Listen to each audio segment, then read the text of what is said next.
bersyukur sekali. Kami melayani di dua gereja di sana hari Minggu, diberi kesempatan. Kami berjumpa di dalam gereja yang dimobilisasi. Kita mobilisasi gereja di sana untuk punya hati yang sama dengan kita. Boleh katakan hati yang sama dengan kita. Apa hati yang sama? Hati yang merindukan untuk orang-orang bertobat mengenal Kristus. Itu hati yang sama. Kita mobilisasi beberapa gereja di sana dan kami bersyukur datang di gereja itu dan bisa menemukan ada orang-orang dari suku kita. Suku kita maksudnya saudara kita yang belum percaya, saudara kita dari suku tertentu yang lahir besar mereka belum percaya kepada Kristus. Namun kami bersyukur dalam mobilisasi itu ada orang-orang baru dari suku kita, dari non-Kristen ditambah-tambahkan di jemaat itu dan mereka bertumbuh dalam Kristus. Doakan, kami akan melatih mereka, kami akan kembali ke sana, melatih sehingga akhirnya mereka ini menjadi tim yang luar biasa. Katakan tim yang luar biasa. Yang akan membawa keluarga, kerabat, kenalan mereka, suku mereka kepada Tuhan.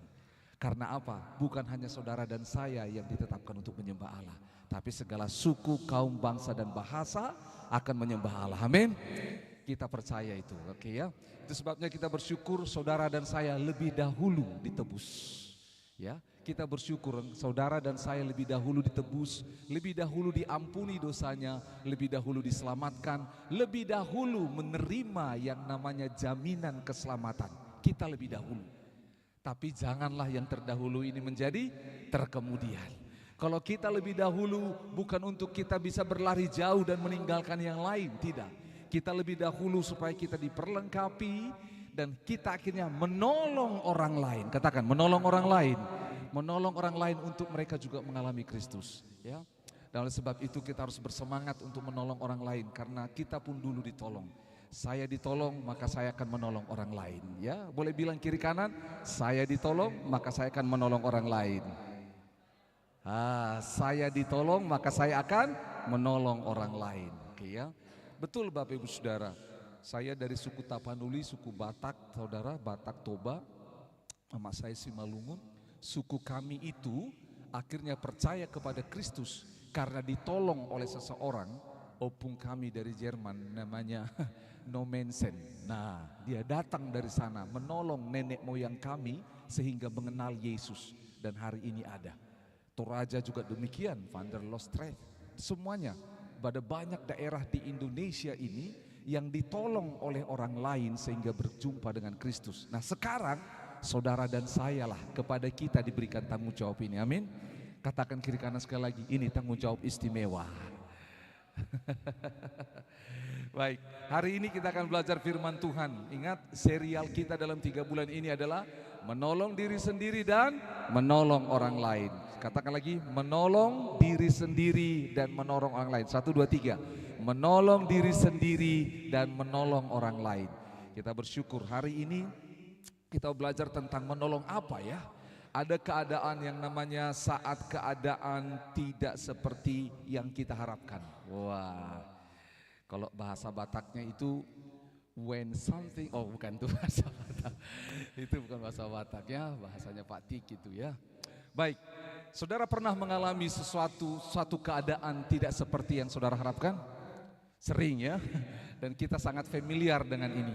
Sesuatu yang tidak kita harapkan. Dan saudara tahu menarik sekali di Alkitab banyak sekali. Saking banyaknya saya panjang. Banyak sekali. Boleh ikut sama saya sama-sama 1, 2, 3. Banyak sekali. Banyak sekali dalam Alkitab ini kejadian-kejadian seperti yang tidak diharapkan. Tapi kita tahu bagaimana Tuhan itu sebagai masterpiece, dia sebagai seorang grand designer, dia itu mengatur semuanya sedemikian rupa sehingga happy ending, menjadi luar biasa akhirnya. Luar biasa. Tetapi dengar baik-baik, waktu mereka mengalami itu, mereka belum tahu akhirnya akan jadi bagaimana. Mereka ngalami sulitnya, mereka ngalami tidak enaknya.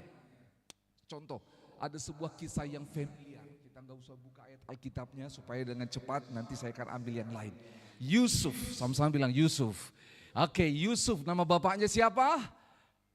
Yakub. Berapa bersaudara mereka? 12 bersaudara, 13 tambah perempuan. Ruben, Simon, Levi, Juda dan Naftali. Atau sekolah minggu tahu itu ya. Yusuf ya. Yusuf ini bermimpi ya. Apa mimpinya? Dia melihat apa yang terjadi. Tiba-tiba dia lihat bulan dan bintang menyembah dia. Pada saat itu bulan dan bintang itu menggambarkan orang-orang besar. Contohnya siapa? Papa dan mamanya menyembah dia. Lalu dia lihat juga apa? Gandum-gandum dari saudara-saudaranya menyembah dia. Lalu Yusuf dikasihi papanya, dikasih jubah yang terbaik. Pakaiannya baju baru, padahal belum Natal. Orang Indonesia Natal tahun baru baru bisa beli baju baru. Makanya sebentar lagi ada sale ya. Saudara tahu dia dapat baju yang bagus sekali. Lalu dia cerita sama saudara-saudaranya. Kalau dia ini orang Batak dia bilang, abang. Kalau orang Chinese koko udah bilang ya. Udah bercerita. Dia bilang begini. Aku mimpi loh. Apa? Datang lagi si tukang mimpi. Si Yusuf ini dikenal sebagai si tukang mimpi. Apa mimpimu? Bulan dan bintang menyembahku. Terus juga gandum-gandum kakak sekalian menyembahku. Ya marahlah kakaknya. Apa lu bilang? Tidak sopan. Masa papa mama kita menyembahmu? Masa kami yang tertua menyembahmu? Saudara dengar baik-baik, mimpi itu begitu luar biasa. Yusuf diberikan karunia untuk suatu kali kelak menjadi pemimpin yang besar di mana orang menyembah dia. Tetapi apa yang terjadi untuk sampai ke sana? Dia ditolak oleh siapa? Saudara-saudaranya. Bahkan dia dijerumuskan ke dalam apa? Dalam sumur. Habis itu dia diapain? Dijual ke Mesir. Sampai di Mesir dia menjadi apa? Budak. Dan waktu dia menjadi budak dijual, dibeli sama siapa? Om Potifar. Sampai di rumah Potifar dia kerja dengan baik luar biasa. Dia rajin seperti jemaat GKKD. Dia tidak buang sampah sembarangan, dia minum air sampai habis, dia pipis disiram.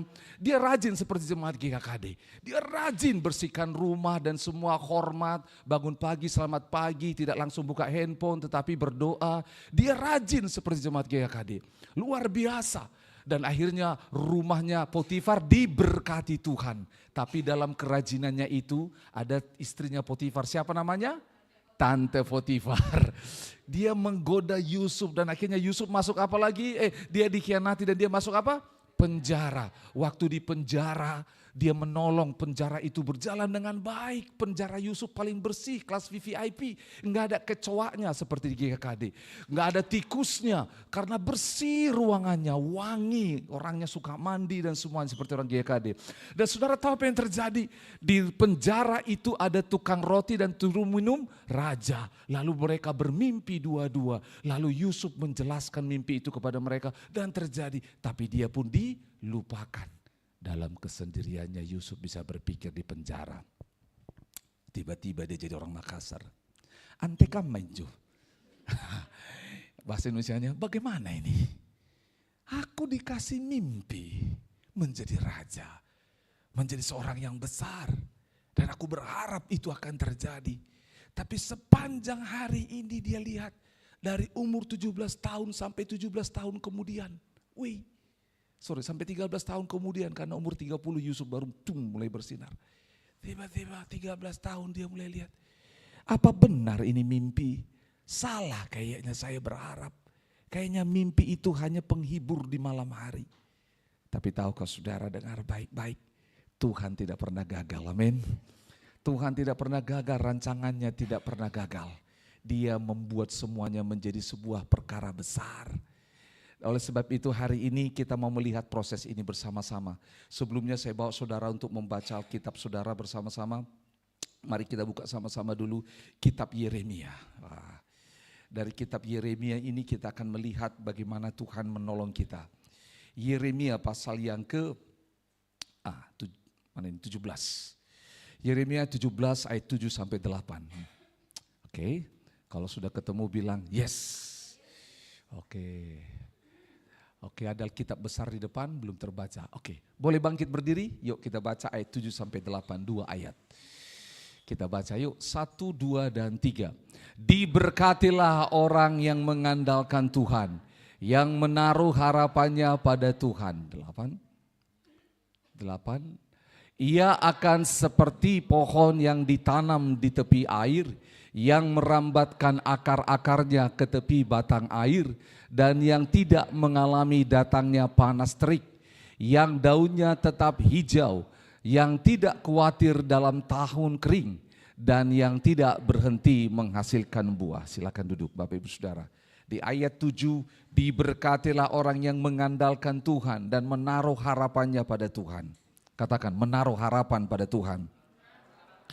Saudara, menaruh harapan pada Tuhan ini bukan gambaran kita orang yang tidak punya kemampuan. Banyak orang berkata, dengar baik-baik. Kami di sekolah teologi diajar, dengar begini. Khotbah tersulit adalah khotbah yang sudah dimengerti oleh jemaat. Mengapa? Karena seringkali khotbah disampaikan, saya sudah tahu ayat itu. Itu khotbah tersulit katanya. Tetapi tahukah saudara, itu menjadi sebuah rahasia ketika kita merendahkan diri dan melihat ada sisi baik yang belum kita pahami. Contoh, waktu saya berdoa tentang firman Tuhan ini, saya tiba-tiba dibawa kepada ayat ini dan saya bilang, Tuhan, apa lagi yang Tuhan mau ceritakan kepada saya dan jemaat ini tentang harapan? Kita ini semua orang yang mengerti soal harapan. Bahkan saya sendiri lahir di rumah sakit harapan, saudara. Hampir nama saya Harapan Agus di situ. Betul saudara, saya lahir di rumah sakit harapan namanya. Ada nama harapan di sini? Atau bapak siapa ada harapan? Saudara, kita tahu. Tapi kadang-kadang kata harapan ini hari ini menjadi sebuah hal yang tidak suka dibicarakan. Karena apa? Banyak harapan tidak sesuai. Bahkan orang Makassar bilang apa? Tena harapan. Tidak ada harapan. Enggak ada harapan. Kita pergi ke sentral ada toko harapan. Ada jual harapan 1 kilo. Tidak ada. Dia jual benang, jual kain. Dia tidak jual harapan, saudara. Dengar baik-baik. Waktu saya berdoa dan merenungkan, mempelajari hal ini. Kata harapan itu sendiri ada 2 unsur yang membangunnya. Miftah, itu membangunnya itu berbicara tentang apa? Yaitu pengungsian dan juga keyakinan. Saya bercari apa Tuhan? Saya buka terus mempelajari. Jadi ternyata kata berharap, sama-sama katakan berharap. Berharap itu adalah memindahkan segala sesuatunya yang kita inginkan kepada seseorang yang kita percayai. Jadi contoh, kalau bilang berharap kepada Tuhan, jadi semua yang saya inginkan itu saya tempatkan kepada Tuhan. Itu yang pertama. Namun yang kedua, saya harus yakin kepada Dia bahwa Dia sanggup melakukannya. Itu dia. Jangan ada kan berharap sama Tuhan. Kalau jadi ya syukur, nggak jadi ya nggak apa-apa. Itu bukan berharap pada Tuhan. Itu namanya apa? Menipu diri sendiri. Tetapi berharap pada Tuhan di dalam Alkitab adalah menempatkan segala sesuatunya kepada Tuhan dan percaya bahwa Dia sanggup untuk menjawabnya. Lihat fakta di dalam Alkitab. Saudara lihat apa yang terjadi. Waktu yang namanya pemimpin rumah ibadat itu datang kepada Yesus. Dia bilang, anakku sakit. Aku sudah bawa kepada murid-muridmu, tetapi mereka tidak sembuh. Lalu dia bilang, kalau engkau bisa, sembuhkanlah dia. Yesus bertanya, kalau aku bisa? Tiba-tiba orang ini berkata, ampunilah aku, tolonglah imanku yang lemah ini. Dia sadar imannya lemah dan dia bawa perkara itu kepada Yesus. Dan dia percaya, aku percaya Tuhan. Dan akhirnya apa yang terjadi? Saudara tahu apa yang terjadi? Pemimpin ibadah ini dia pulang. Di tengah jalan orang bilang apa? Anakmu sudah sembuh. Jam berapa? Jam sekian. Dia ingat jam di mana dia ngobrol sama Tuhan Yesus. Saudara dengar baik-baik. Kata berharap itu adalah menempatkan semua yang kita butuhkan, rindukan, inginkan kepada seseorang yang kita percaya. Dan selanjutnya kita percaya dia sanggup melakukannya. Tapi, katakan sama-sama, tetapi. Sekali lagi, tetapi. Dengan cara Tuhan. Karena seringkali pengharapan kita harus with on my own way, harus sesuai dengan selera saya. Gitu loh. Tuhan, aku berdoa sebagai mahasiswa tanggal 20, uang sudah mulai habis Tuhan. Berdoa kiranya ada yang kirim WhatsApp, ayo pesta ulang tahun. Kiranya ada WhatsApp Tuhan, ayo aku mau traktir makan. Kita mau dengan cara kita dan itu salah. Katakan sama-sama, itu salah. Oke, saya akan unpack, buka beberapa kisah dalam Alkitab supaya saudara paham. Contoh, Lazarus yang dibangkitkan. Saudara tahu apa yang terjadi? Lazarus sudah mati berapa hari? 3 hari, hari keempat Yesus tiba di sana, betul? Apa yang terjadi? Yesus berkata kepada Marta, aku akan membangkitkan dia. Apa kata Marta? Aku tahu bahwa engkau adalah kebangkitan, tapi nanti. Itu di pikiran Marta. Karena apa? Marta nggak percaya bahwa Tuhan sanggup pada saat itu. Gitu loh. Atau coba ya, dengar baik-baik. Katakan sama-sama, percaya pada Tuhan. Ada banyak orang kita berusaha setir Tuhan. Kita berusaha kendalikan Tuhan. Kita baca dulu sama-sama ini. 1 Korintus 2 ayat 16. 1 Korintus 2 ayat 16. Kita baca sama-sama yuk. 1 Korintus 2 ayat 16. Kita baca ini supaya saya ceritakan lanjut. 1, 2 dan 3. Sebab siapakah yang mengetahui pikiran Tuhan sehingga dapat menasehati dia. Tetapi kami memiliki pikiran Kristus. Orang ini kayak udah pintar banget. Dia mau nasehatin Tuhan. Apa pekerjaanmu penasehat Tuhan? Kita jujur, kita seringkali kita bermain sebagai penasehat Tuhan. Karena apa? Tuhan, aku butuh ini. Boleh enggak gini Tuhan? Kita kasih, kita butuh tapi kita mau dengan cara kita. Itu bukan berharap. Ayat di dalam 1 Korintus 2 ini itu diambil dari Yesaya 43. Mari buka sama-sama Yesaya 43. Habis ini saya kasih contoh kepada saudara kisah dalam Alkitab tentang hal ini. Yesaya 43. Yesaya 43. Ini menarik. Oke. Yesaya 43 ayat 1 dan 2. Coba lihat sama-sama. Yesaya 43 ayat 1 dan 2 dikatakan seperti ini. Kita baca 1, 2, 3. Tetapi sekarang beginilah firman Tuhan yang menjadikan engkau hai Yakub, yang membentuk engkau hai Israel. Janganlah takut sebab aku telah menebus engkau. Aku telah memanggil engkau dengan namamu. Engkau ini kepunyaanku. 2. Apabila engkau menyeberang melalui air, aku akan menyertai engkau. Atau melalui sungai, engkau tidak akan dihanyutkan. Apabila engkau berjalan melalui api, engkau tidak akan dihanguskan. Dan nyala api. Saudara tahu apa yang terjadi? Tuhan sedang cerita. Tadi kan dibilang bahwa apa? Bahwa Tuhan itu yang menjadi juru selamat kita. Dia itu dikatakan tidak ada yang memiliki pikiran Kristus. Dia itu menarik sekali karena apa? Dia bilang seperti ini. Kamu sebagai orang percaya ikut pada kehendakku, percaya pada jalan-jalanku karena aku yang mendesain semuanya. Karena apa? Saudara, ini menarik. Di dalam Yesaya 43 tadi dikatakan dengar, aku yang menciptakan, aku yang membentuk, aku tahu semuanya. Jadi bukan yang dibentuk yang memberi masukan kepada si pembentuk. Tetapi yang membentuk ini yang memberi masukan kepadanya. Coba mundur lagi 1 ayat dari Yesaya 43 ke Yesaya 40. Coba lihat sama-sama dengan saya. Yesaya 40 ayat 13. Lihat sama-sama dikatakan, saya bacakan. Siapa yang dapat mengatur roh Tuhan atau memberi petunjuk kepadanya sebagai penasehat. Saudara, pada saat firman Tuhan ini dicatat datang, bangsa Israel sedang ditangkap, dibuang, di Babel, ditahan. Mereka ini bilang, kami kan bangsa pilihanmu. Terus kenapa kau izinkan kami engkau buang? Karena kedegilan hati mereka kita tahu. Dan makanya mereka berusaha mencari juru selamat yang lain. Mereka menyembah Allah-Allah di tempat mereka ada. Tapi enggak berhasil. Lalu Tuhan bilang apa? Hei dengar, aku yang membentukmu. Karena bangsa ini mau ditebus dengan cara mereka sendiri.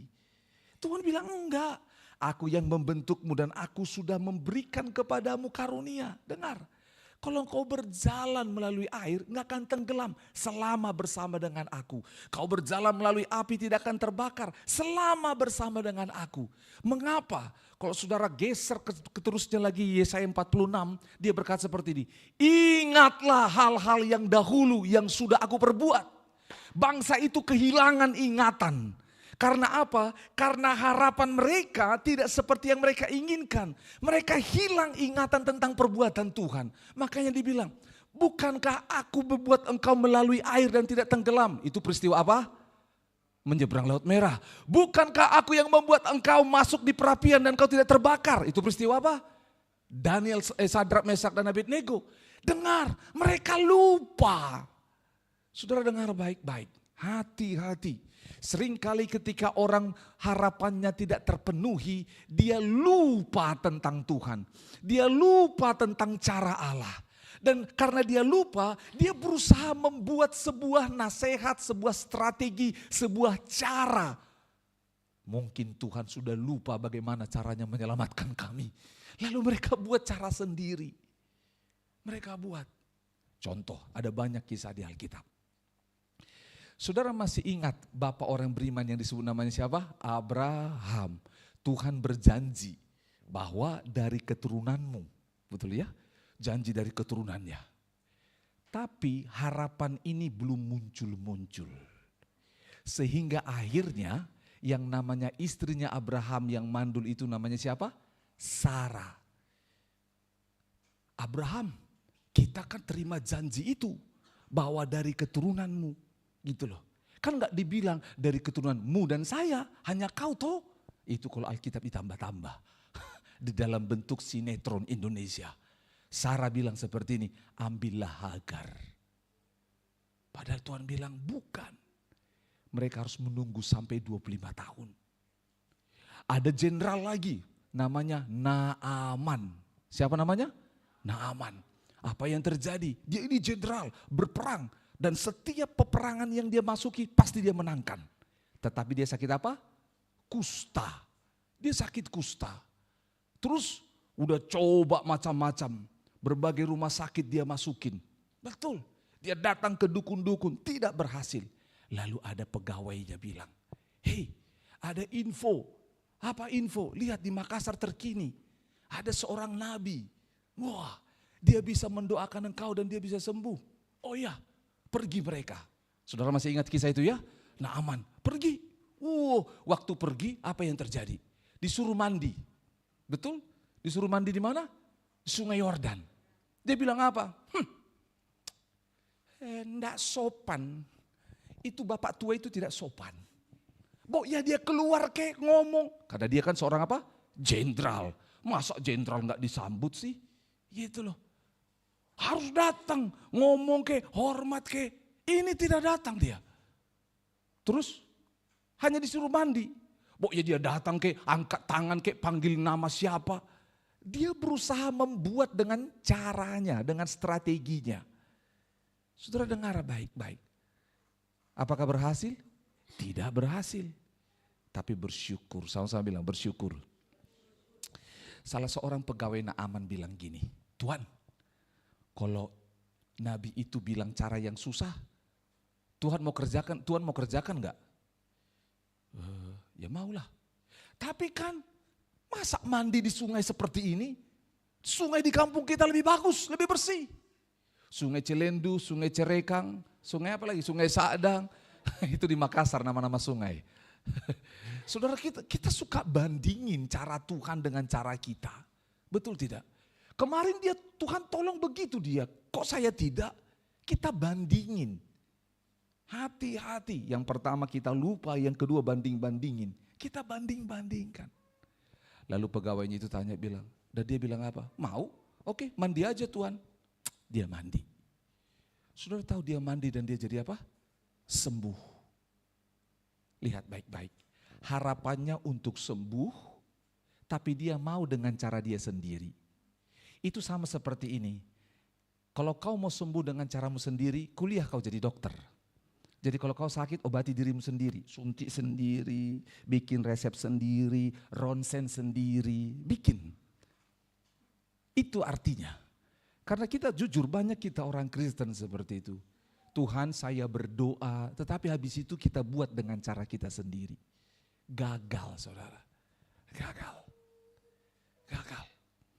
Itu sebabnya dengar baik-baik. Ketika kita ikut dengan Tuhan, dengar, jangan bermain-main menjadi penasehat Tuhan. Kita yang butuh nasihat Tuhan. Bilang kiri kanan, kita yang butuh nasihat Tuhan. Kita yang butuh. Nah, pertanyaan sekarang, mengapa sih Tuhan izinkan hal-hal ini tidak sesuai harapan kita? Yang pertama, sebenarnya Tuhan izinkan hal-hal ini tidak sesuai harapan kita, tidak sesuai dengan cara kita. Yang pertama, supaya kita tahu apakah harapan kita itu benar, tepat atau tidak. Karena tidak semua yang kita harapkan itu benar. Tidak semua. Betul. Jujur, sebelum bertobat, saya pernah harapkan orang mati. Demi mati itu. Saya berharap kamu mati segera. Wah. Saya pernah khotbah di sebuah gereja. Bagaimana kita dituntun belas kasihan Tuhan untuk orang-orang yang belum mengenal Tuhan. Udah selesai, ada seorang bapak dia bilang, Pak, saya berharap biar mereka mati Pak, gak usah diinjili. Saya tanya, kenapa Pak? Buat apa orang begini? Orang begini gak cocok masuk surga. Dalam hatiku, sejak kapan Bapak ini menjadi panitia penyambutan masuk surga?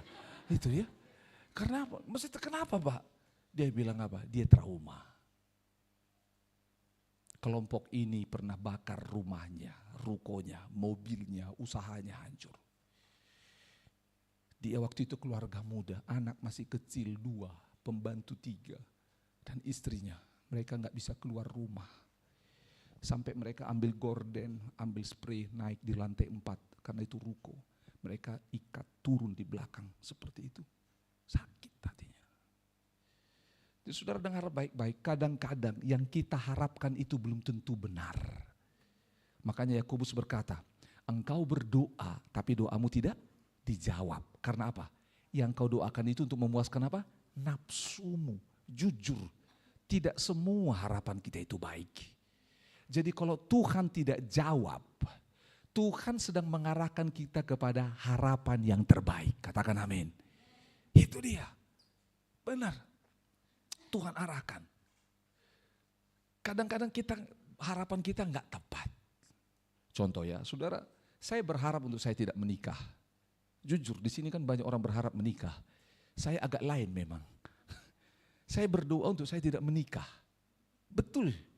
Ini bukan untuk menyanjung istri saya, karena dia pacar pertama dan terakhir saya. Tapi karena apa? Saya berdoa, saya jatuh cinta dengan Tuhan ini. Jatuh cintanya dalam sekali sampai saya mau melayani Tuhan. Saya tidak, karena saya pikir, karena saya lihat pembimbing saya lihat kalau menikah ada, pokoknya saya salah memandang keluarga. Karena saya lihat kalau menikah nanti gak bisa satset kemana-mana, gak bisa gasken, selalu ada ini. Saya pikir udah deh gak usah menikah. Karena apa? Saya pikir kalau Tuhan utus saya kemana-mana begitu, jadi gampang. Itu loh, jadi mikirnya begitu. Jadi saya harap saya tidak menikah. Tapi harapan itu Tuhan bilang apa? Salah Agus. Kamu berharap kamu tidak menikah. Tuhan bilang apa? Aku berharap kau menikah. Dan akhirnya saya menikah. Saudara dengar baik-baik. Ada juga hal yang baik, hal yang baik. Katakan sama-sama, hal yang baik. Berharap untuk hal yang baik tidak salah.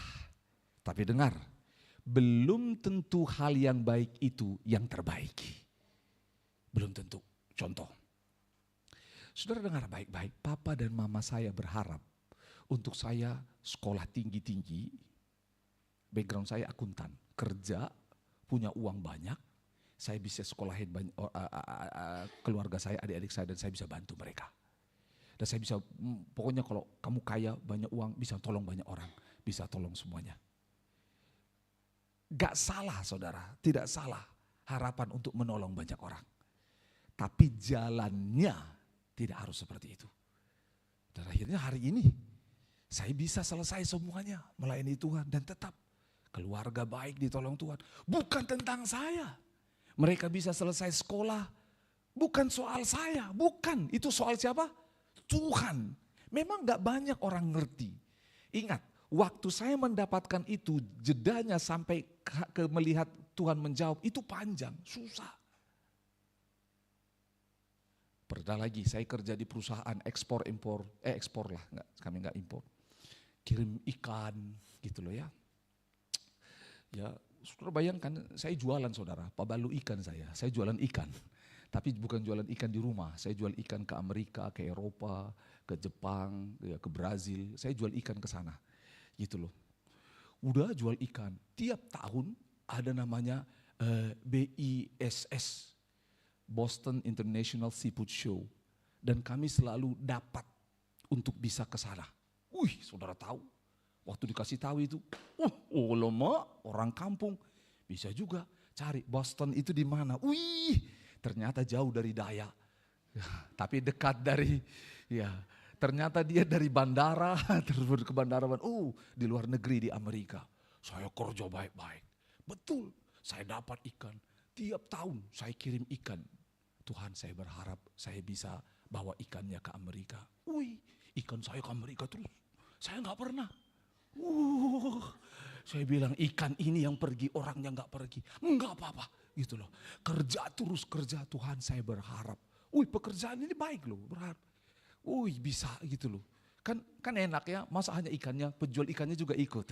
Kan gitu ya. Nah gitu loh. Tapi kan saya menyiapkan, bukan penjual ikannya yang pergi. Siapa? Ya bos pemilik ikan lah gitu kan. Ya gak apa-apa lah Tuhan pergi. Sampai saya selesai kerja di perusahaan itu, gak pernah pergi-pergi ke sana. Betul saudara, gak pernah saya ke sana. Sudahlah. Tiba-tiba saya berhenti dari semua pekerjaan, saya melayani Tuhan seperti ini. Tiba-tiba satu kali ada pertemuan.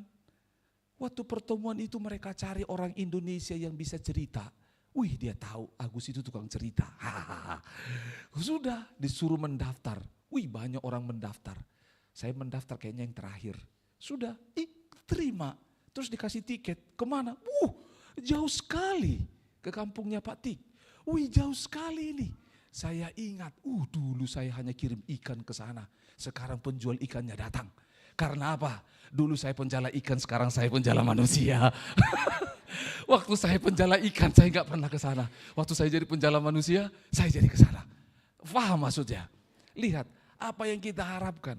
Nah sekarang kita kembali kepada firman Tuhan ini. Dengar baik-baik. Yang pertama, karena kita tahu belum tentu yang saya inginkan itu yang terbaik. Belum tentu. Kita ambil contoh paling mulia, yaitu siapa? Tuhan Yesus. Ikut saya. Tuhan Yesus ke taman Getsemani. Dia itu Tuhan dan manusia, fully God and fully man. Dan apa yang terjadi? Dia adalah anak domba Allah yang ditetapkan untuk menebus dosa manusia. Saudara tahu di taman Getsemani, sebelum dia disalibkan, dia berdoa. Apa harapan dia dalam doanya? Kalaulah boleh, apa? Lalukanlah cawan ini, betul? Lalukan, itu harapan dia. Betul? Itu harapan dia. Saya udah pergi ke tempat Yesus berdoa. Saya di taman Getsemani, itu loh. Saya melihat pohonnya. Saya pegang daunnya. Hei pohon, kaulah saksi waktu Yesus berdoa. Karena pohon itu usianya 2500 tahun. Lebih tua dari saya, dari bapak saya, dari nenek saya, dari kakek saya. Lebih tua pohonnya. 2500 tahun ini pohon usianya. Dan dia menjadi saksi di mana Yesus berdoa. Membuat kehendaknya dia lepas kepada Bapa. Dan dia berkata, bukan kehendakku, bukan yang kuharapkan, tetapi yang engkau kehendaki. Saudara dengar baik-baik, kehendak Yesus itu baik, tetapi kehendak Bapa yang terbaik.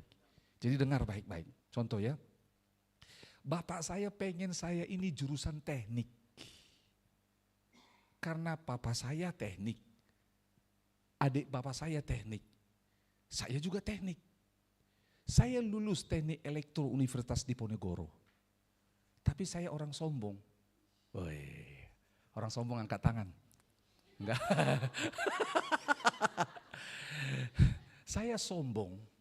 Saya bilang, masa lulus tes tidak ujian? Ngerti maksudnya ya? Karena nilai rapor saya baik. Akhirnya saya masuk. Wih, mantap. Dari provinsi kami tidak banyak orang diterima. Dari kota kami hanya 5 orang. Saya masuk salah satunya. Wih, sombong saya. Nama saya terpampang. Agus, huruf A. Makanya kasih nama huruf A. Karena nomor 1 biasa. Agus Pandi, sombong saya. Tapi supaya saya lebih sombong, bayangkan saya keturunan orang sombong yang sudah bertobat tentunya ya. Saudara tahu apa yang terjadi? Supaya saya lebih sombong, saya bilang begini, saya tidak ambil itu. Kenapa? Saya mau tes. Saya mau tes. Dan saudara tahu, semangat, pinter, belajar, tes, gagal. Saya gagal.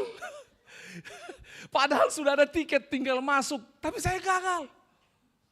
Dan tahu saudara saya gagal setengah mati, malu. Saudara dengar baik-baik. Kadang-kadang Tuhan buat harapan kita tidak tercapai untuk menghancurkan ego kita. Karena Tuhan tahu kalau saya masuk di situ dan akan kacau dan akan bilang, gak butuh Tuhan. Gak butuh Tuhan untuk kerjakan itu. Dengar baik-baik. Itu sebabnya. Yang kedua, mengapa Tuhan mau kita mengerti kalau umpamanya sesuatu tidak sesuai dengan keinginan atau yang kita harapkan adalah supaya kita semakin mengenal pribadinya. Katakan mengenal pribadinya. Oke, saudara, menarik sekali. Karena satu kali ketika Yesus bersama dengan murid-murid, dia berjalan bersama dengan murid-murid dan dia berkata kepada murid-murid, mari kita menyeberang ke Danau Galilea, ke seberang. Oke ya, apa yang terjadi? Mereka menyeberang. Saya ikut scripture in use, jadi saya mempraktekkannya kepada saudara. Apa yang terjadi? Yesus ngomong begini. Setelah dia kasih makan 5.000 orang, lalu dia ngomong seperti ini. Murid-murid, ayo kita pergi menyeberang ke sana. Gitu loh. Baik, kata gurunya, kata murid-muridnya. Lalu mereka naik perahu, lalu ada beberapa perahu yang lain ikut, dan yang lain ini pulang. Yesus bersama dengan murid-murid dalam perahu. Oke, di dalam perahu apa yang terjadi? Tiba-tiba, katakan sama tiba-tiba. Kurang horor, tiba-tiba. Laut yang namanya Danau Galilea, angin kencang, buat ombak, dan ombak masuk ke dalam perahu. Ombak masuk ke dalam perahu. Ketika ombak masuk dalam perahu, apa yang terjadi? Mereka, Simon Petrus sebagai ketua kelas, dia bilang, ayo, karena dia punya kemampuan, dia orang Kapernaum, hebat sekali melayani. Saya sudah lihat rumahnya Petrus, ini ya, Petrus itu orang hebat. Dia selesaikan semuanya, tapi gak berhasil. Lalu dia bilang sama Yesus, dia bangunkan, Yesus guru, Yesus sedang apa? Tertidur di buritan. Waktu Yesus sedang tertidur, guru kau tidak peduli kalau kita akan binasa. Guru bangun. Yesus berdiri dan Yesus berkata apa kepada badai itu, angin itu, diam dan jadilah tenang. Langsung sekonyong-konyong menjadi tenang. Lalu apa kata murid-murid itu?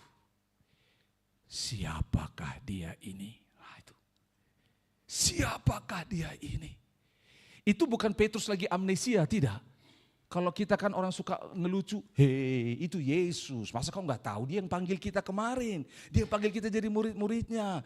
Maria ibunya, Yusuf satu kampung dengan kita. Bukan. Waktu Petrus bilang siapakah dia ini?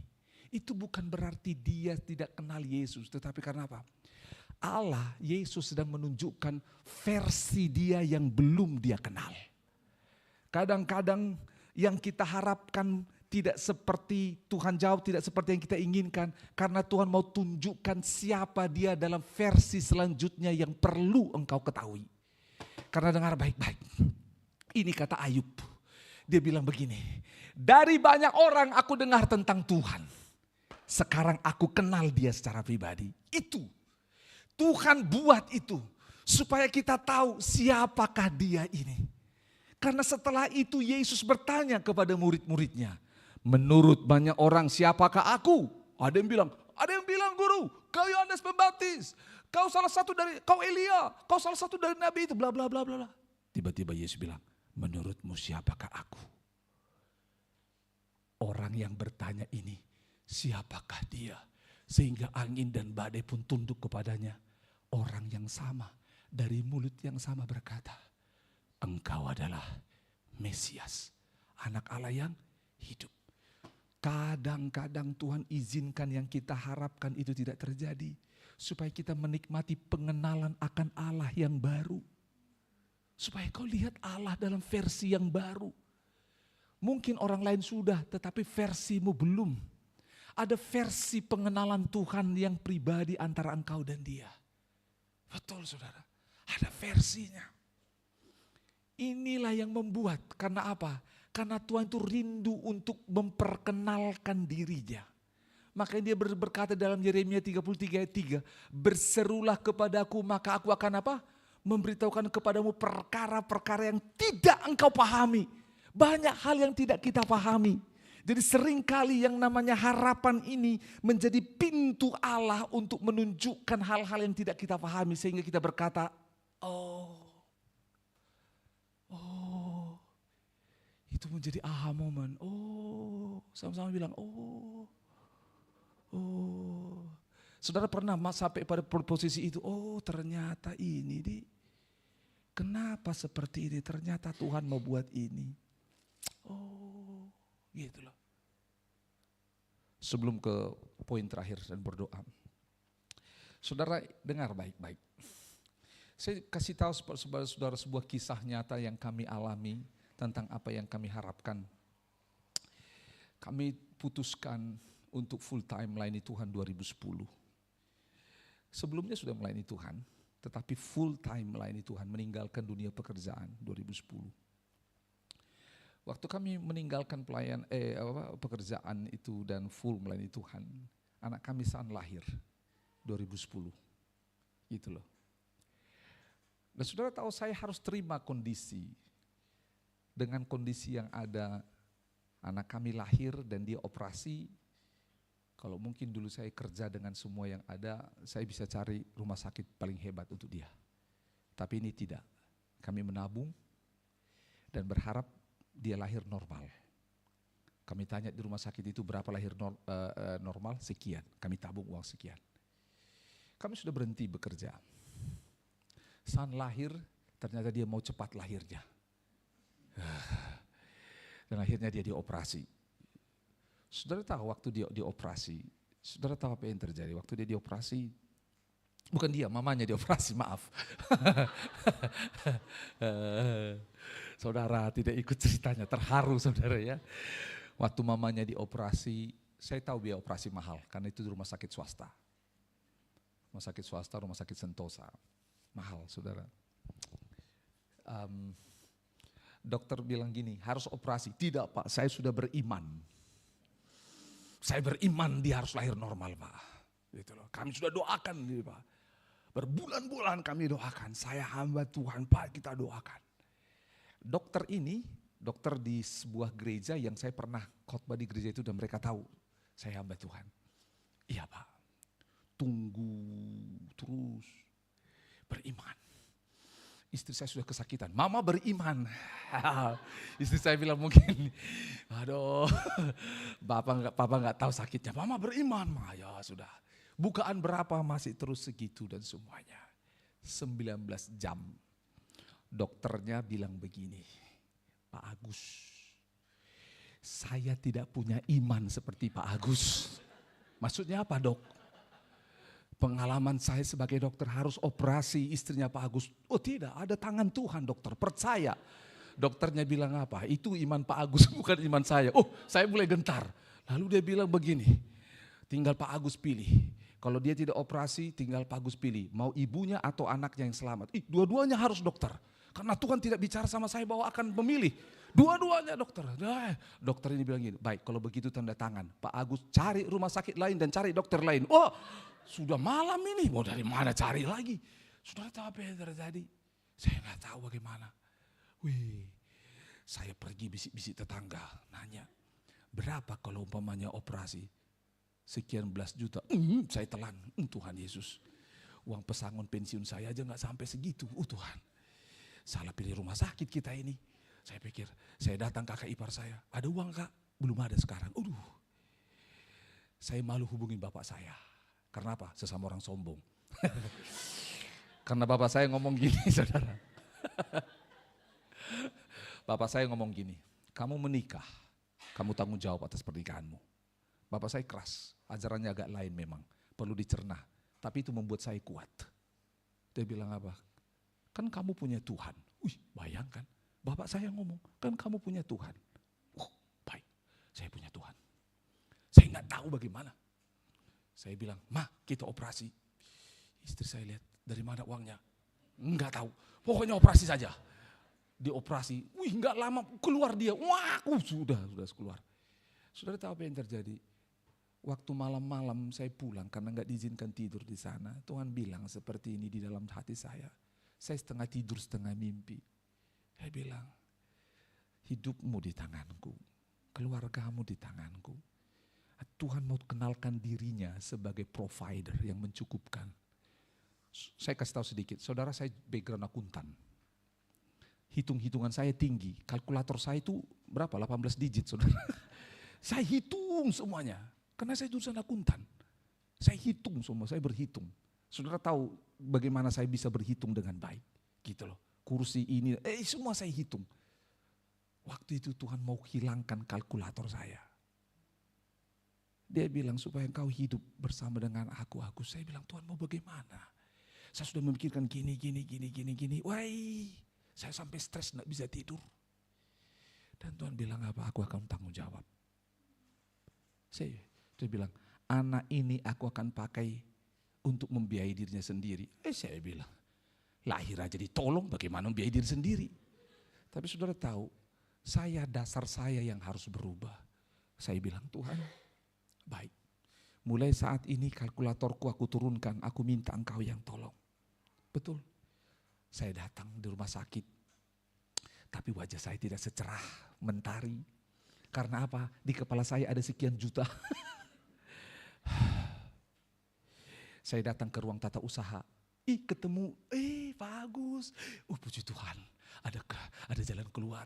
Dia tahu saya mungkin dapat diskon. Terima kasih Tuhan, terima kasih. Lihat, diskonnya sedikit.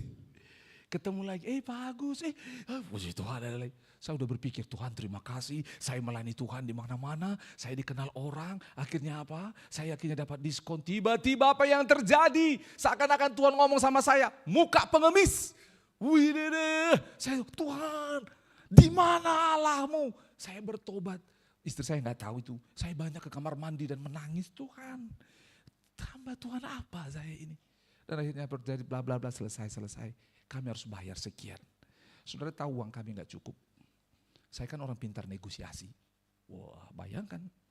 Ya, dengan Inggris, dengan Amerika, Brazil, saya bisa negosiasi jual berapa kontainer. Masa ini nggak bisa dinego? Saya mau nego cicil. Sekian juta gini segala macam. Sudah tahu kami selesai beres-beres. Ada satu orang adik, orang Maluku yang kami tolong. Dia bantu kami. Dia tiba-tiba apa? Dia temukan ada satu amplop di bawah tempat tidur kami. Tempat tidur istri saya. Amplop. Karena semua amplop persembahan sudah kami terima. Hadiahnya satu mobil. Tuhan boleh gak ini dijual? Gak mungkin, gak ada orang yang mau terima ini. Motor mobil-mobilan, gak ada yang mau. Sudah. Dan akhirnya amplop ini, siapa yang taruh amplop ini? Sudah tahu kami kaget, siapa ya yang taruh amplop ini? Gak ada orang yang mau kasih ucapan selamat, kelahiran pakai amplop warna coklat. Yang besar lagi. Apa ini? Buka. Di kamar itu hanya kami.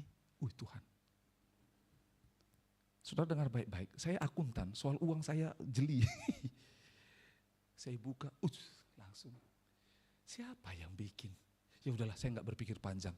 Tadi malam sudah Tuhan, 2 hari malam lalu Tuhan bilang akan bayar. Dan kami bayar jumlah uang di amplop itu lebih daripada biaya operasinya. Tabungan kami yang selama ini kami tabung untuk dia lahir, nggak dipakai. Lebih. Saya diem. Saya belum cerita sama istri waktu itu. Karena apa? malu kasih tahu bahwa suaminya ditegur Tuhan. Udah semua. Sepanjang itu terus kami berlalu. Anak kami sekolah. Anak kami sekolah biayanya mahal. Ya kami bersyukur dia dapat kemurahan, dapat beasiswa dan semua. Saya bilang bukan karena dia, bukan karena saya, tapi karena Tuhan. Sama-sama bilang karena Tuhan. Saya mau ajak saudara ini ayat terakhir. Kenapa sampai tertunda? Buka sama-sama Yesaya 43. Ini ayat terakhir dan kita akan berdoa. Yesaya 43. Ayat yang ke-10.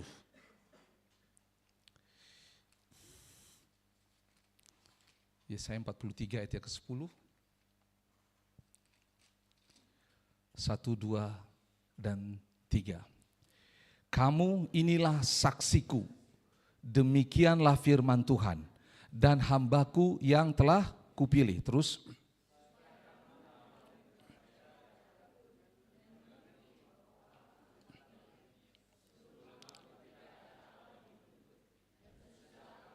Oke, untuk menunjukkan bahwa dia Allah. Kita apa? Saksi. Lihat baik-baik semua ini Tuhan buat untuk kita menjadi saksi perbuatan Tuhan yang besar. Tidak ada selain dia. Ayat 11 baca. Akulah Tuhan, akulah Tuhan. Dan tidak ada juru selamat selain daripada aku. 12. Akulah yang memberitahukan, terus menyelamatkan, terus dan mengabarkan, terus dan bukannya Allah asing yang ada di antaramu.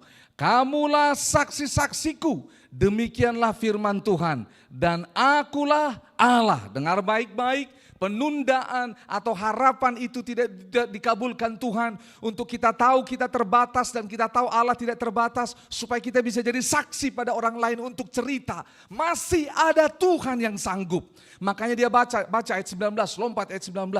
Dia bilang seperti ini. Menarik sekali ayat 19. 1, 2, dan 3. Lihat, aku hendak membuat sesuatu apa? Yang baru, katakan yang baru. Sekali lagi yang baru. Yang sekarang sudah apa? Tumbuh. Belumkah kamu mengetahuinya? Ya, aku hendak membuat apa? Jalan di padang gurun dan sungai-sungai di padang belantara. Dengar baik-baik. Akhir dari khotbah ini adalah, kenapa saya banyak bercerita? Ambil kisah Yusuf, karena itu menjadi kesaksian. Ambil kisah Naaman, karena itu menjadi kesaksian. Ambil kisah Yesus, itu menjadi kesaksian. Semua ini menjadi kesaksian. Saya bercerita tentang keluarga kami, itu menjadi kesaksian. Saya mau kasih tahu sama saudara, saat harapanmu tidak sesuai dengan yang kau inginkan dan Tuhan ada di sana, dengar. Tuhan mau buat kesaksian baru. Supaya kau bisa cerita sama orang. Pemain musik boleh maju. Ada banyak orang di luar sana yang tidak pernah mengalami pertolongan Tuhan. Supaya kau bisa bilang sama dia, Tuhan sanggup menolong. Supaya kau bisa bilang sama dia, ya, masalahnya mungkin belum selesai, tapi ada Tuhan yang lebih besar dari masalah. Saudara dengar baik-baik. Ada Tuhan. Katakan sama-sama, ada Tuhan. Ada Tuhan. Satu kali kami ke Sulawesi Barat bersama dengan tim. Lalu kami berdoa, Tuhan tunjukkan kami desa yang akan kami masuki. Lalu kami pergi ke sebuah desa. Dan di desa ini tidak ada orang percaya seperti saudara dan saya. Semua non-Kristen. Lalu kami bilang, Tuhan, bagaimana cara kami melayani orang di sini? Dengar baik-baik, Tuhan pakai kesaksian hidup kita untuk menjadi jembatan. Kami masuk jalan di desa itu, tiba-tiba ada seorang bapak berkata, singgah. Saudara dengar baik-baik. Waktu dia bilang singgah, bagi saya itu clue. Langsung kami masuk ke rumah itu, kami singgah. Dan dia kaget, betulan mereka singgah. Saya singgah, masuk duduk di rumahnya. Ngobrol saudara. Tahu apa yang terjadi? Saya rasa di rumah itu ada orang yang punya pengalaman kayak kami. Yang menikah dan tidak langsung punya anak. Kami menikah, tahun kedua baru kami punya anak. Saya ngobrol dengan bapak itu. Pak, ada enggak kebutuhan bapak yang perlu untuk Tuhan tolong? Tidak ada sih, tidak ada. Oh gitu. Mungkin sakitkah begitu? Oh tidak, tidak. Atau mungkin Bapak berdoakah butuh anak tapi belum dapat? Oh tidak, tidak. Karena apa? Dengar baik-baik. Dia tolak karena kita Kristen. Tiba-tiba dengar baik-baik. Dari belakang istrinya mau keluar. Dari belakang istrinya keluar pakai sarung. Dan langsung berlutut di depan kami.